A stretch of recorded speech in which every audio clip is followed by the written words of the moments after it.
Hey y'all, are you ready to check out this jungle of a high tunnel in May? Let's go.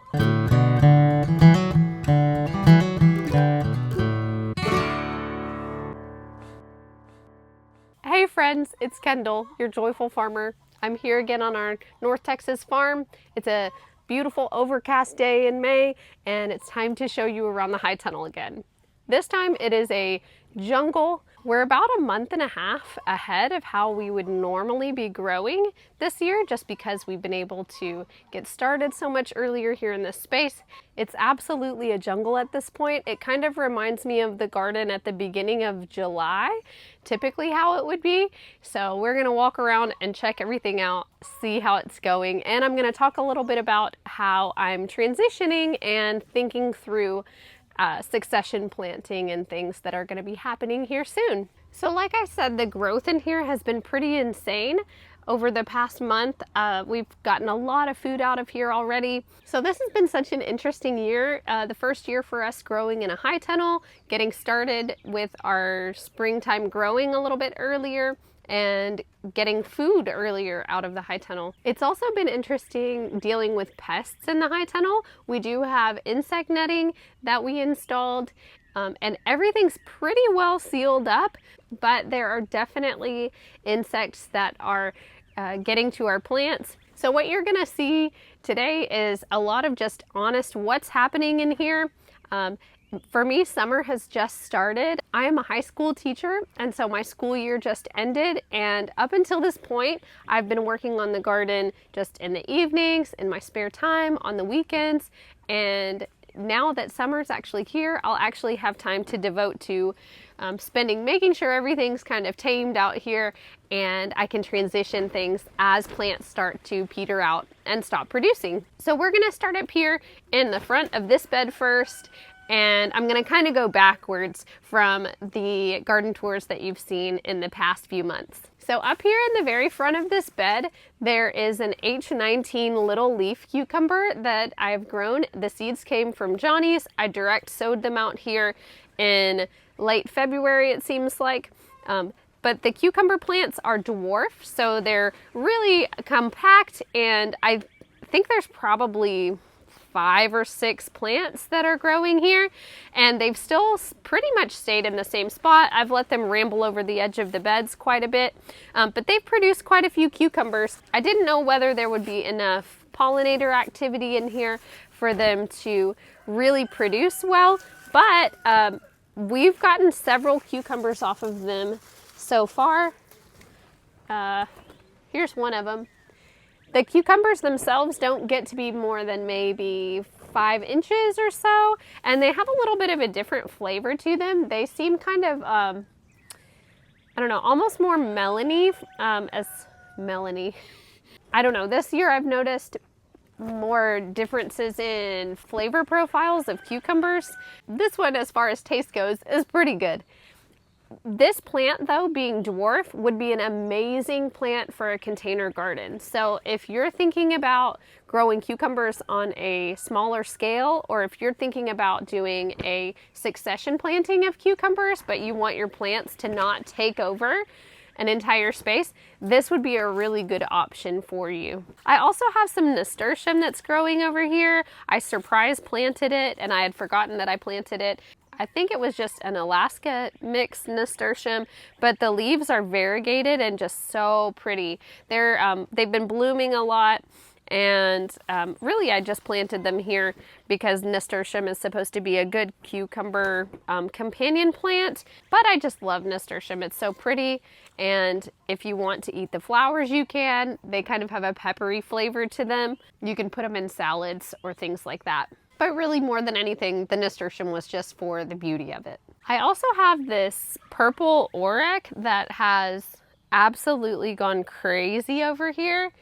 It's grown so tall, probably 6 feet tall. It bloomed, it flowered, it then produced these little seed pods. And so I've just let it go, because I'm gonna let it go to seed, and then I'll collect the seeds at some point. After the plant's all dried. But I've also wanted to see how it would dry as a kind of an addition to cut flower bouquets. I think it will be an interesting texture. I'll cut some pieces and I'll bundle them up and I'll hang them in the barn to dry out of the sun so that I can see how they'll do. It's also a very cold hardy spinach-like food that's really high in nutrients, so I think I'm going to save a lot of these seeds so I can use it as chicken fodder over the winter. It's almost like a citrusy flavor in these cucumbers. It's just a little different. Oh, guess who's here?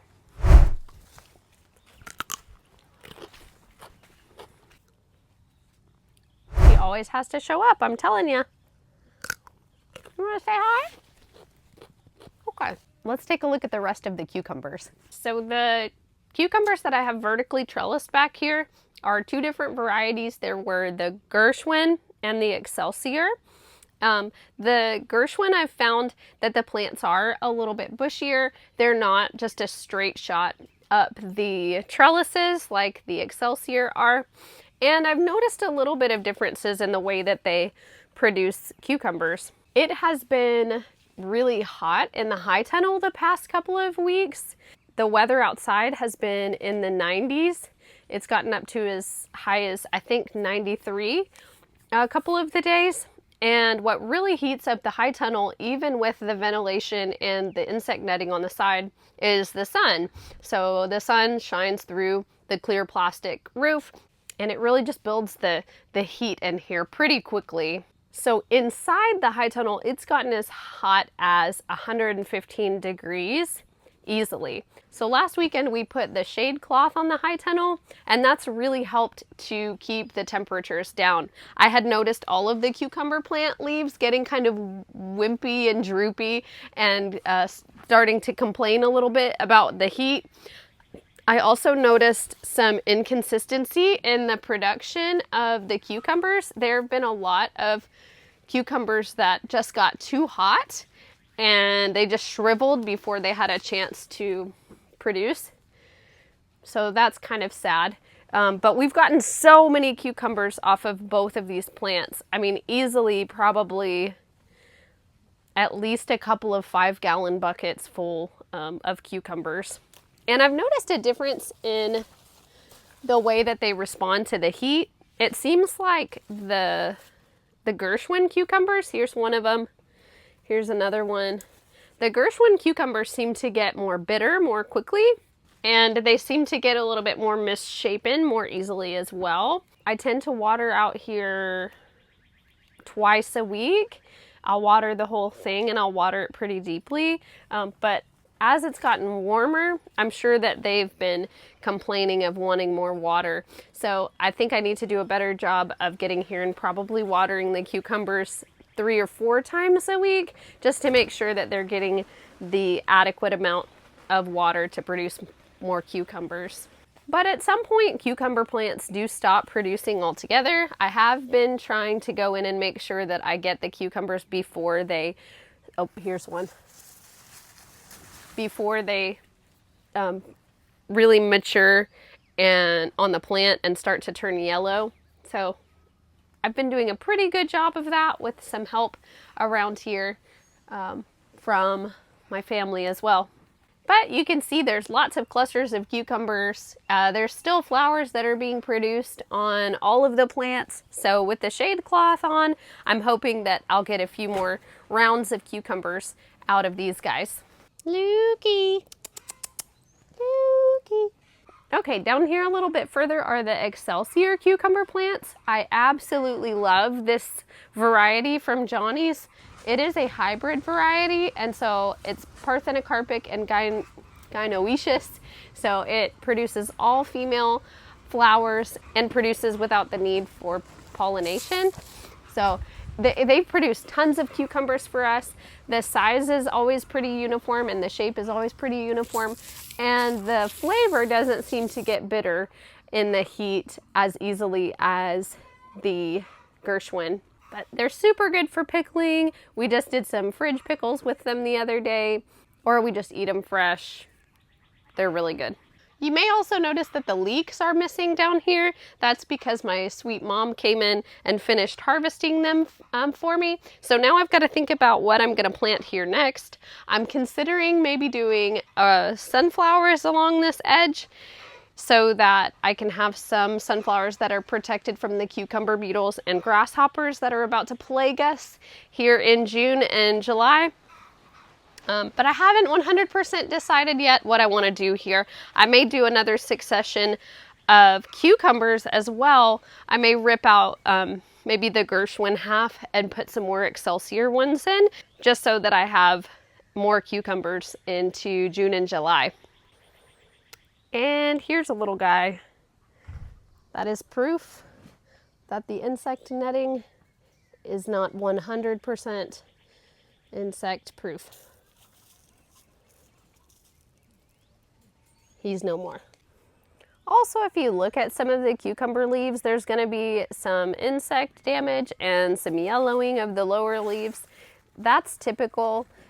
And for cucumbers, you can really just prune off the lower leaves that are yellow or starting to struggle a little bit. And that will help the plant put the energy into the new growth and the new cucumbers.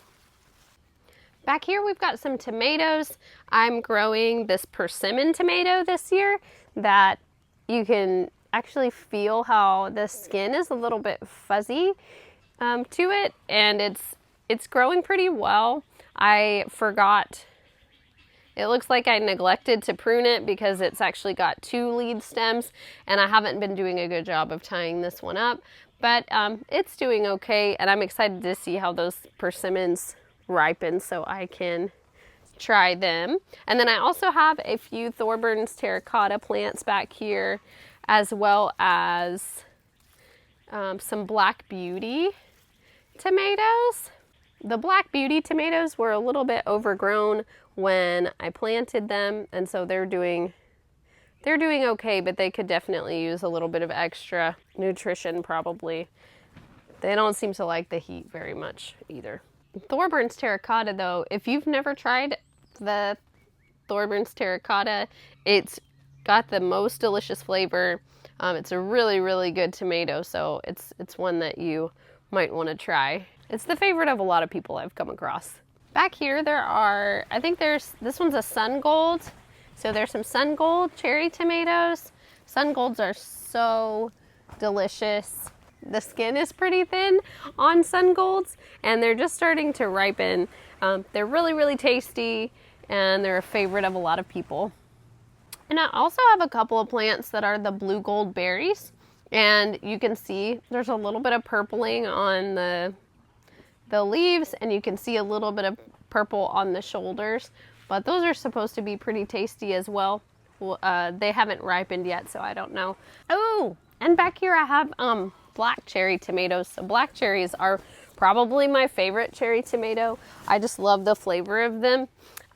With my cherry tomatoes, I've not done a great job pruning them. I didn't want to prune them to one stem because I knew they'd be okay producing without being pruned to one stem, but for the sake of just keeping them tamed and growing vertically in the high tunnel, I probably should come in and do a little extra tying and just at least clipping the ends off so that these crazy ends that are going away from the trellising aren't completely going haywire. But I love black cherry tomatoes. There's one that's just starting to blush, so I'm excited for those. I love to have just some different cherry tomatoes that I can throw in a bowl, and it's kind of like this rainbow bowl of cherry tomatoes. It's really fun. The kids love them. That's great. I also have this basil that's growing down here. It's that Prospera compact basil. I still am liking the way that it's growing. I'm having to keep the flowers pruned for it to keep bushing and keep growing. But yeah, it's doing well. Grasshoppers love basil as well. So because there are a few baby grasshoppers in here, I've found some damage on the leaves here and there. Something I've been doing with the basil leaves is I'll just pick off the tops that have flowers on them, and I'll throw them in a jar and pour hot water over them and let it steep, and that'll make a really nice basil tea. I add a little bit of monk fruit sweetener to it or honey and throw it over some ice, or throw some ice in the jar. It's really, really good. These are gonna go in my pocket so that I can do that after I go inside. Okay, here I turned you around so the cucumbers are on this side, tomatoes are over here. This is the main tomato row, and I've got tons of tomatoes growing and actually starting to change color, and some of them may actually be ready for me to pick and make a tomato sandwich with today. I need for it to be bread making day so that my mom can make us some sourdough and I can eat a tomato sandwich. I'm excited. But I've never had tomatoes in May. This will be a first for me. So all different varieties of the larger tomatoes. The purple rain down here on the end, he's kind of small, but he's doing okay. My mom had actually given me 2 plants that are planted in tandem, so she didn't thin them out, and we decided that it would be good to just plant them together and compare how they do compared to the rest of the tomato plants. So we've got a Brandywine red tomato that is actually 2 plants planted together, and then a rose tomato that's 2 plants together as well. And both of these plants, you can tell, are much more yellow. The leaves are a much lighter color, and the growth on them is just not quite there like the rest of the plants. So it's been pretty interesting to see how they've struggled compared to the others. They also were just a little bit overgrown when we planted them too. So it's just always good to test things out and see how they do. So in the future reference, I would not plant 2 tomato plants together. They're just competing for nutrients a little bit too much. I can get away with 12-inch spacing, I've found, but that's it. We've got some giant Belgium tomatoes that are starting to ripen. That's gonna be awesome. The tomato plants themselves are huge. Some of them are growing. They're at least 7.5 feet tall. I had my dad stand out here the other day so I could take a picture because he's 6 feet tall, and I just wanted to compare him to the tomatoes. It was pretty crazy how tall they are in May. I have some beets down here that I'll show you up close the bug damage, but there have been cabbage worms, little bitty cabbage moths have just laid eggs on different plants here in the high tunnel, and they absolutely went crazy on these beets. So my little golden beets that are still small, I'll just leave them probably a little bit longer, and then we'll pull them and cook them. My sweet mom came through and pulled beets for me the other day, and she's been processing them for me, and it's been such a huge help. I think before she cuts them up and puts them in freezer bags, she's been blanching them so that the skin peels off really easily, and then she'll flash freeze them and put them in bags to go in the freezer. I think that's right. I'll have to ask her to make sure. Some of these plants are getting a little bit unwieldy. Again, I've been in school, so a lot of things have been neglected around here. So we'll work on getting these pruned back to where they need to be. This might be the only one that I let develop 2 stems that I didn't mean to. And it looks like a Brandywine. It's got the potato-shaped leaves on it. Wonder where the label went on that one. I don't know. I guess we'll find out which one it is when it ripens. There's the centiflora plant in here. This one is developing a lot of tomatoes on it, and it set a lot of blooms before, but it's developing a lot of tomatoes at once. Those are always really fun to see grow. These plants I absolutely love. These are called Torringina, and you can see they've got tons of clusters of cherry tomatoes on them. They're a lot like the sun gold tomatoes as far as flavor goes. The skin is a little bit tougher on them, so it's not so tough as it to make it taste bad or have a weird texture, but you can definitely tell a difference between these and the thinner skin of the sun golds. But what's really nice about the thicker skin on some of the cherry tomatoes is that they're less prone to cracking and splitting when the watering is a little more inconsistent. But these are super good. I'll wait until they get a dark orange.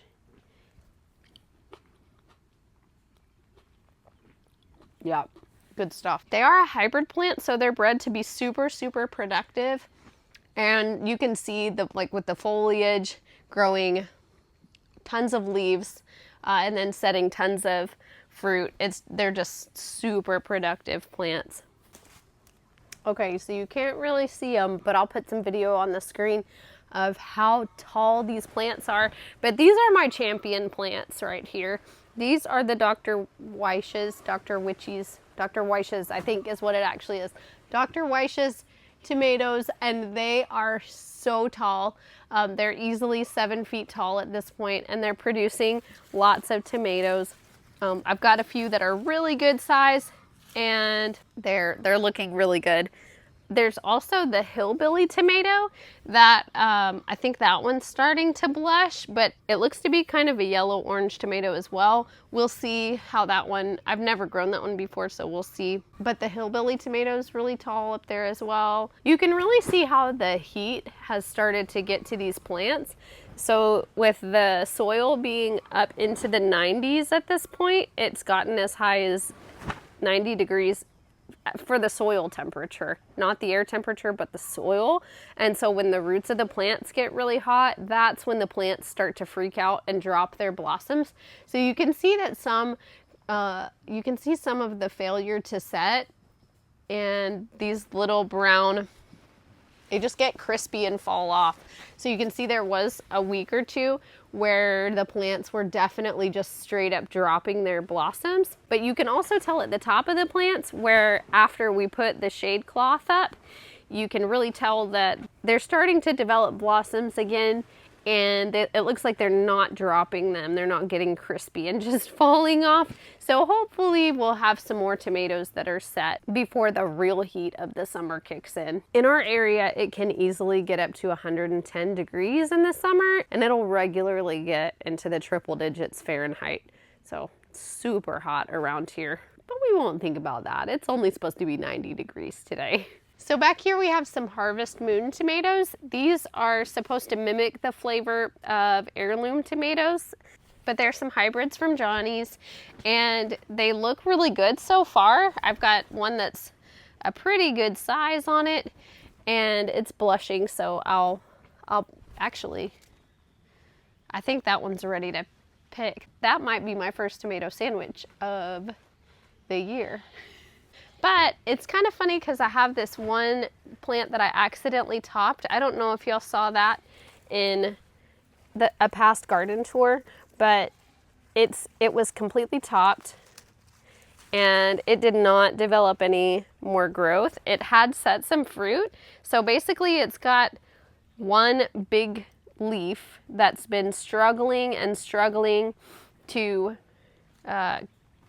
help produce and mature these little tomatoes that it's producing. It's kind of sad, but I've got one that's ripe on there too, and it's about, I don't know, 1/8 of the size of the ones that are on the full-size plants. And then what I did over here to make up for that little plant is I just let the plant next to it develop 2 lead stems, and I've let the stem kind of take over its trellis, the trellis of the one that's little stumpy tomato. He's kind of sad, but that's okay. He did his best and he's made a few tomatoes. We'll pull him and let him be done. Bless his heart. This is what happens when you, yes. I don't know if you can tell, but that spider just caught a baby grasshopper and is gonna eat it for lunch. Good job, little guy. All right, this is a dill plant. This is not what a dill plant typically looks like. This is what happens when you plant dill in a space that's too crowded. So I had beets all through here, But there was one space that was a little bit open, and I thought, well, I'll put some dill here. So I planted a few plants. And what's happened is the tomatoes got so tall, the bees kind of crowded it out. And so the dill, in order to try and compensate, just was reaching upward. And it's just one tall stem at this point. It's not really bushing out at all. But all of the dill is starting to near the end of its life cycle just because it's starting to get warm. The plants are getting mature, and dill doesn't usually last through the summer for me. So I'll pull this and put it in some fridge pickles, or we'll can some pickles at some point. I really need to get in here and do some more pruning, but honest garden tour. Down here at the end, there's a couple more persimmon tomato plants, and then we've got a brandywine. Oh yes, there's a brandywine black. Okay, I can't help myself, y'all.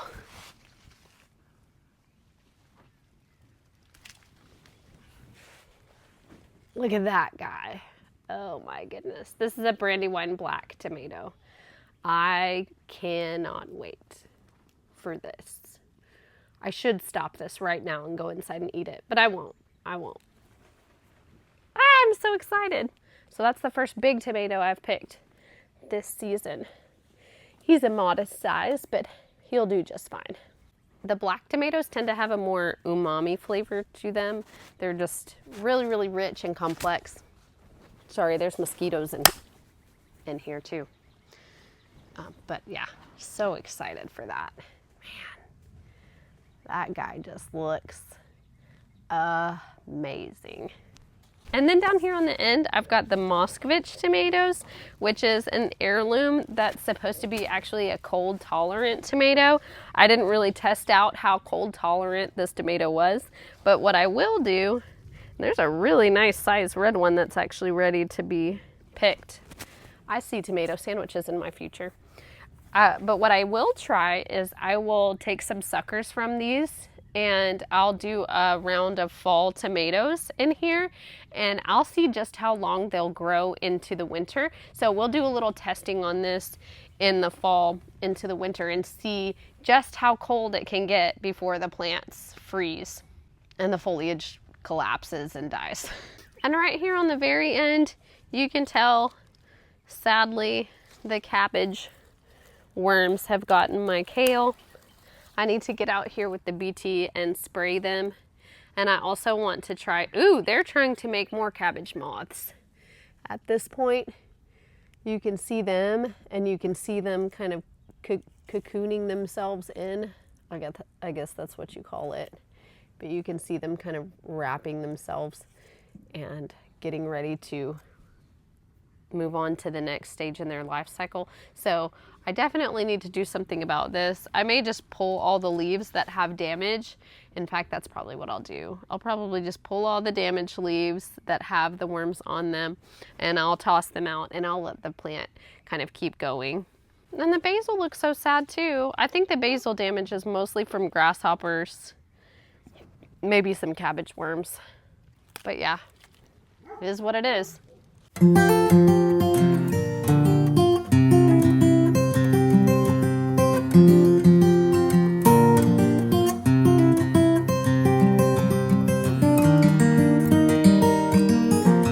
There we go. So I hate that there was that much damage on the leaves, but this will be a really great snack for the chickens. They'll actually appreciate the little cabbage lopers. They'll gladly take that as a snack. My mom had actually brought me some basil plants that she's just been growing. They've just been sitting on her porch for who knows how long. So I'll stick these in here somewhere too, since I have some extra space in here. That was sweet of her. Now over here on this side, this is what a dill plant is actually supposed to look like. It's got a little bit of, it looks like it's got a little bit of powdery mildew on it or something, but this is how it's actually supposed to bush. And it'll produce these lovely little flowers. And if you want to keep the plant going a little bit longer, you can just snap off the flowers or quite a bit of the stem. And the flowers are actually really good to pickle with as well. The flavor's a little bit different. It's a little bit stronger than the leaves on the dill. So if you want to do some fridge pickles or some canning, it's a really good way to do it. What a lovely little bouquet. Okay, back here in the weird empty space corner, I have the Sweet Annie that at this point I've harvested a lot from for bouquets. It's nearing the end of its little life cycle. It's got these nice little kind of yellowish blooms on it. But I'm using the last of those, and then I'll see what happens if I just, after I harvest it all, I'll leave the plant just because I'm curious to see what it does. I've never grown it before. And then I've got a couple of ground cherry plants in here. And these are pineapple ground cherries. They've got a little bit of insect damage on them and they're still a little bit on the small side. But you can see I had one. This is what the husks look like. They're very papery, so you'll know that they're ready to pick when their husks start to turn that light brown. It looks like this one has some seeds in it, but it didn't ever really produce the fruit. But we love ground cherries. They're so sweet and they're just like little. And I've got this space back here that I decided to put a couple of ground cherry plants. They'll get bigger and probably take over the space, but I had sown lace flower seeds and they didn't come up, or either that or they got eaten. I don't know. This is just kind of an odd space that I haven't really utilized, but that's okay. It's literally only like 3 square feet. Let's look at the dahlias though. So this is the spot that I come to visit every morning to pick dahlias. It has grown so much. I have some plants that are taller than I am. They're continuing to bush and produce. What I've found is that the direct sown dahlias have been producing about twice as many blooms as the transplanted ones. So for the first few weeks, they were pretty even, and I was harvesting about the same number from both sets of plants. But after a while, I've noticed that these direct sown ones are just bushier and they really are producing more blooms. So it's good to know. I've also noticed that the plants are a lot more stable than the tubers. I don't know if it's because tubers are so large, or they're used to a certain growth habit and then they're moved, and so then they're not in the same spot that they were. But I've noticed that the tubers tend to kind of lean, and the direct sown and the transplanted ones are doing just great. There's another little zipper spider over here. I used to be pretty terrified of all the insects, and in here, you know, I really expected there to be not many insects show up, but somehow a lot of them are here. Definitely not as many grasshoppers and things as there would be if this was open, but I've noticed that there is a nice little insect population in here, and I'm okay with that. Really, I've noticed if you kind of let nature do its thing, it'll balance itself out pretty well.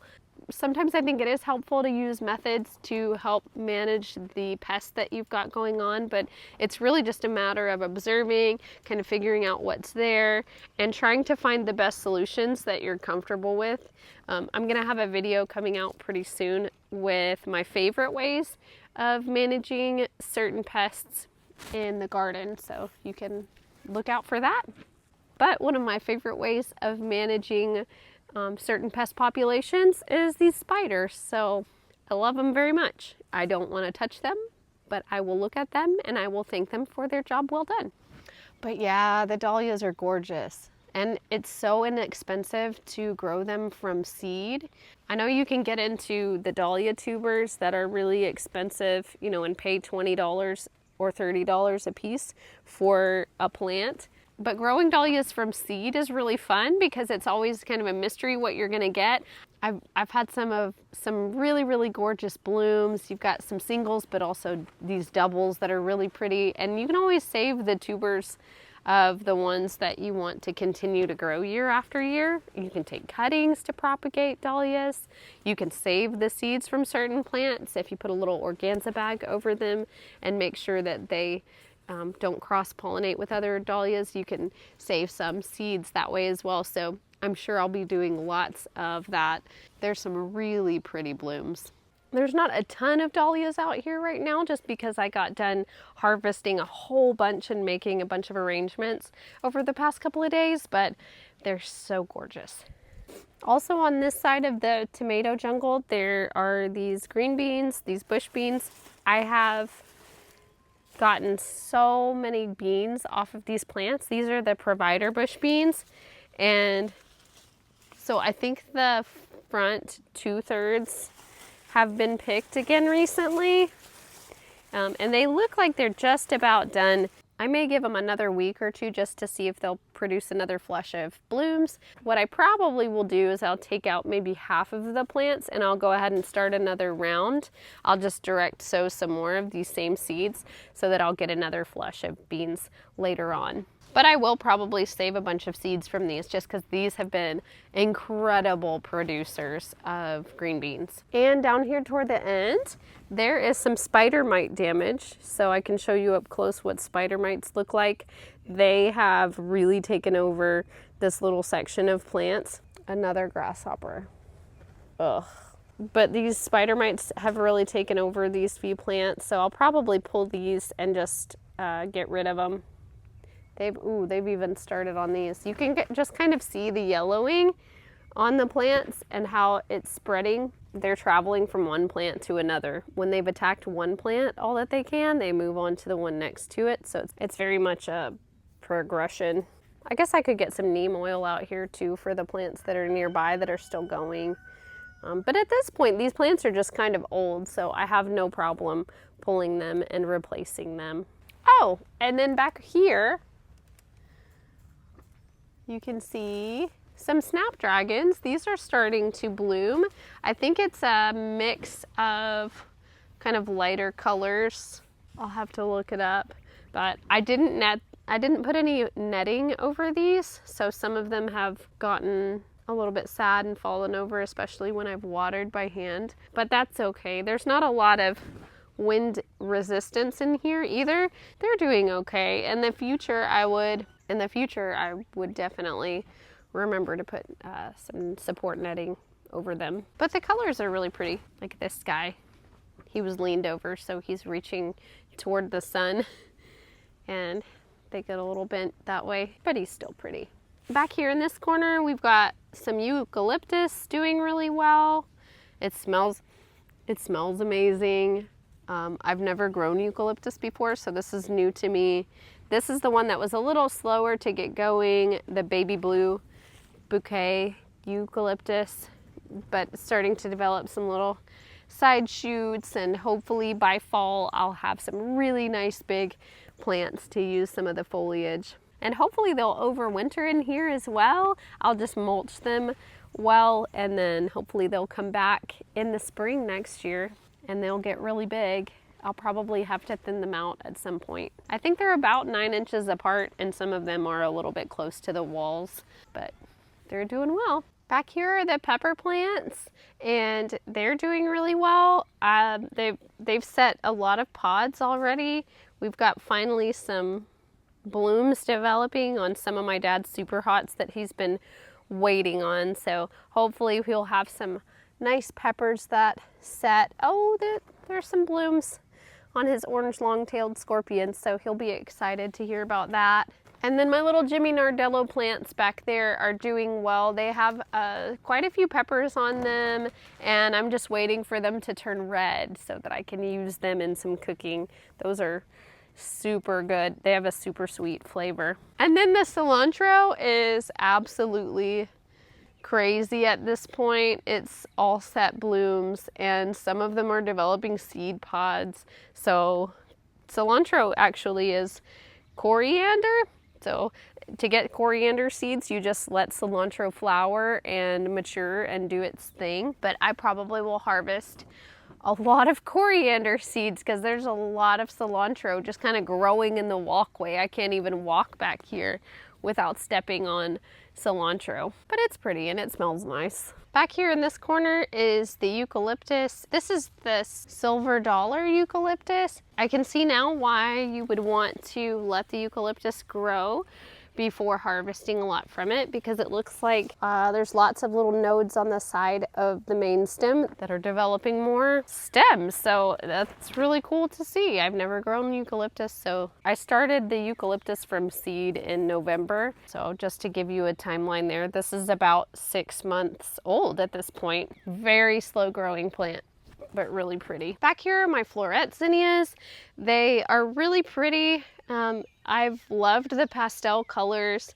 I have noticed that they have been kind of floppy in that they're not very sturdy and they don't really hold up as well in bouquets. I think it's not because of the seeds. I think it's just because there's so little wind in the high tunnel for them to have so little resistance that I think they're just kind of struggling to really develop sturdier stems. So what I might try is just simulating wind in here by just kind of like brushing my hand against them a couple times a day.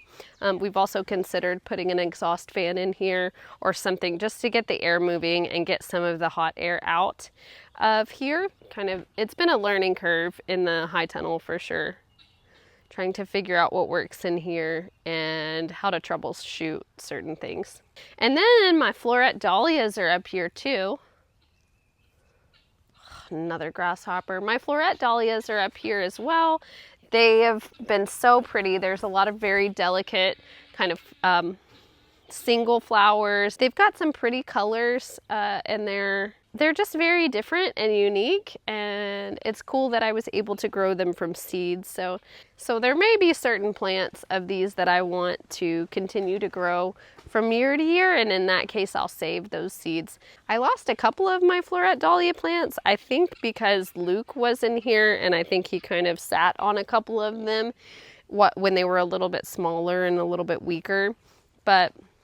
And I also transplanted all of these, so I honestly might next year do more direct sowing of all my dahlias. I think it might work just as well. Another little floret surprise over here is these beautiful celosia plants. They're a feather type, but they also have these little broom shapes at the top of some of them, and I've really loved it. They're kind of like a coral shape, and some of them are starting to go to seed, the little tiny celosia seeds.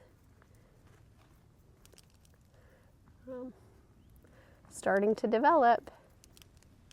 Pretty cool. Back over here where some of the cherry tomatoes are, I've also got these dragon tongue bush beans, and we've harvested quite a few off of these. It's time to come pick them again, but they're so pretty. They have these lovely little purple stripes where the sun hits them. If the leaves shield the beans from the sun, you find that they're not as purple. Let's see if I can find one. So this one is one that was more hidden underneath some leaves, and then this one had more sun exposure. So they have a really pretty pattern to them. They do taste a little bit different. They're a little bit different texture. They're not quite the same as green beans, but I think they're good. I think they're especially good if you pick them a little bit younger and just saute them with some butter. Butter makes everything delicious. There's another little succession of beets over here as well. So I really need to consider what I'm gonna do to transition over here as well. I have to consider the light that's available because these are somewhat shaded out by tomato plants. Really gonna have to think about what I'm gonna plant back here. But if you have suggestions, please let me know. So this is where the garden tour kind of gets real, y'all. This is my zucchini jungle. I had planted probably 8 or 9 plants in here, and I knew it was going to be too many for this space. I knew they'd get big, but I did it anyway. So I came in a couple weeks ago and I pruned a whole lot of the lower leaves. I tied them up so that I could get to the plants more easily, but Again, I was in school full time, so I was not able to get out here and continue pruning and looking for squash bugs and taking care of them. So I think what I'm gonna have to do at this point, just so that I can access the plants a little bit better, is I'll rip out probably the front section of them and I'll leave the ones in the back, because right now I can't even get in there to hand pollinate them to produce the zucchini at all. The squash bugs, of course, have found the zucchini, despite the fact that we're in a tunnel with insect netting. I don't know if they were already living in the soil in here, or if they're just that sneaky that they found a way in. They just want to get to your plants so badly. And gosh, squash bugs are the worst. So they are definitely all over the plants, and they're laying eggs and doing all the things. So hopefully I can get in here and clean this up and actually get some good zucchini off of a few plants this year. But it's not the end of the world. It's May, so I'll be able to grow squash through the summer in here. I could even rip these plants out now, sow some seeds, and I would have enough time before our first frost of the winter to do probably 2 more rounds of zucchini plants. But I'll try to deal with the ones that I have now and manage them a little bit better so that I can actually get some more zucchini. And my mom came by a minute ago and she was talking to me, and she brought me her spray bottle. This is what she uses on squash bugs, and it works great. It's just water with a little bit of Castile soap. It's like a teaspoon probably in there, and it's like a jet powered one. So when you see the squash bugs, you don't even have to touch them. You just shoot them. There's one. You just shoot them a few times, make sure they're good and doused with the soapy water, and they will die. It also works on the nymphs, but as far as the eggs go, the squash bug eggs, if you've grown zucchini or squash, you know that they lay those eggs underneath the leaves. And all you have to do, all you have to do is flip over a leaf, and it's likely that you'll find some. A lot of times what I'll do is I'll just pinch the eggs off. I'll kind of sacrifice that part of the leaf, and I'll just get rid of that. Just getting rid of these is really crucial, because if you don't get rid of the eggs, then you've got more bugs, right? And they will wreak havoc on your plants and destroy them. Out in the front garden, I have some squash that I did a row of squash, and there were so few plants out there compared to last year that all the squash bugs went directly to them and just took out the plants one by one.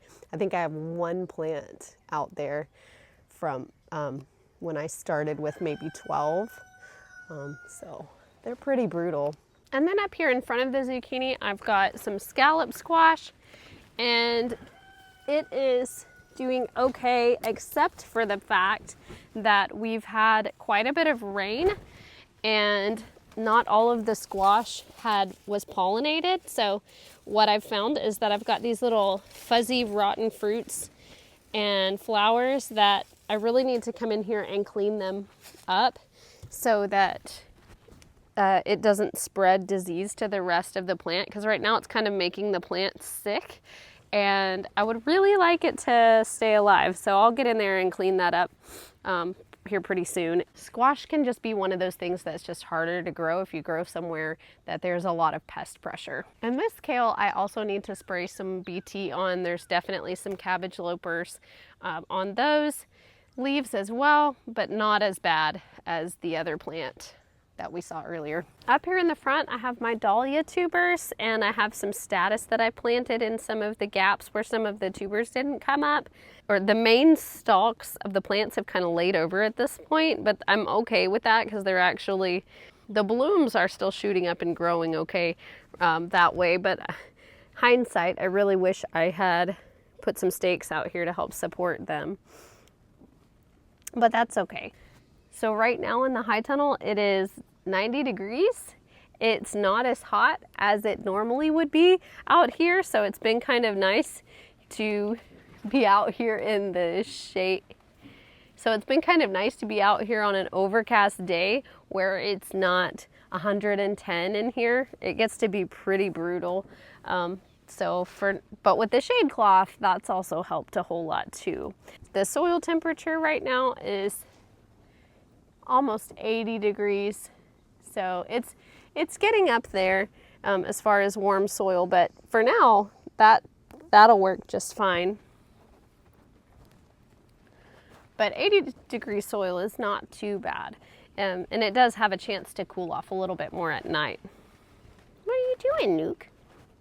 Anyway, thanks for joining us on a very honest garden tour. We wish you joy on your journey, and we'll see you next time.